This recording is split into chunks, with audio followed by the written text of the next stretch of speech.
Money money is always ultimate. ఈ దునియాలో డబ్బు ఉంటేనే మనిషికి విలువ, ఎంత ఎక్కువ ఉంటే అంత విలువ.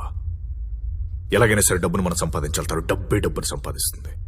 ఈ దునియాలో బ్రతకడానికి గాలి, నేల, నీరు, నిప్పు, నింగితో పాటు డబ్బు ఆరోభూతంలో మారిపోయింది సార్.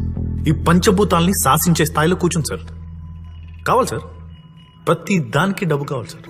ఒక పేదవాడు మంచివాడిగా ఉండడానికి, ఒక ధనవంతుడు మంచివాడిగా ఉండడానికి చాలా తేడా ఉంది సార్. నేను లయన్స్ క్లబ్ లో జాయిన్ అయ్యి కళ్ళజోళ్ళు, చేతికర్లు పంచి మంచివాడిని అయిపోతుంది సార్. లేదా చారిటీ పేరుతో చిన్న చలవేంద్రం పెట్టి కూడా మంచివాడిని అయిపోతుంది సార్. మహా అయితే 150 రూపాయలు కుండ, 20 రూపాయలు మగ్గు, 10 రూపాయలు గ్లాస్ సార్. అలాంటి మంచి నాకు వచ్చి సార్.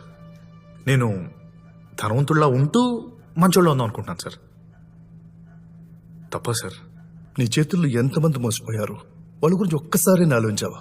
సార్, బట్టలు నాకు మాసిపోవడం, మనుషులు నాకు మోసపోవడం చాలా కామన్ సార్. సార్, కోడి మీద జాలి పెడితే చికెన్ 65 ఎలా తినగలం సార్? అయినా నేను వెళ్ళి ఎవరిని మోసం చేయలేదు సార్. మోసపోవడం రెడీగా ఉన్నాడికి ఓ అవకాశం ఇచ్చాను అంతే.